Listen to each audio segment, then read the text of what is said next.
But when I first started out, it was gong shows instead of open mics and things like that. It was gong shows. Were you ever on the Gong Show? Any version of it? No, but I really like the unknown comic. I thought he was, Murray Langston. Murray Langston was there first time. He has a special needs daughter named Mary, and he takes care of her and makes her the big star. And it's a beautiful thing. Yeah, he's a good guy. I read his biography. It's really interesting. He had military service, the '60s and '70s, and.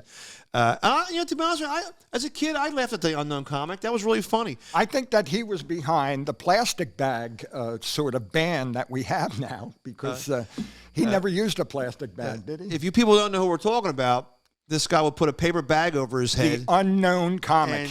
A lot of people know him. He knew every corny joke in the world. Hey, that's my job. But he wore a bag. Right?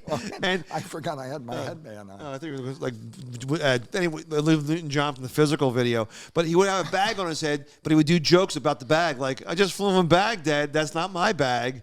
Right? Or, at work today, I got sacked. Right? Yeah. But then he put a poster out like Burt Reynolds' famous Playgirl picture where Burt Reynolds was nude. Well, he's nude. He has a bag on his head, and he has a hoagie bag over his groin. Right? You ever see that poster?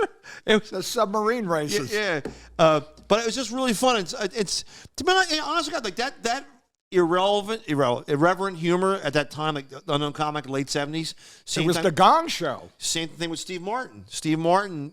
Just that, like Steve Martin, I always thought that the comedy of him made me laugh because he's such a straight-laced looking white guy wearing a suit and does the most silly, ridiculous things. This guy came out and just pounded you with corny old jokes. Well, speaking of old jokes, John, and some great comedians, Steve Martin, the unknown comic, Stephen Wright, people like that. But nobody was funnier than the two gentlemen that we were honoring this weekend. Sacco and Vanzetti. No, not Frank and Jesse James either.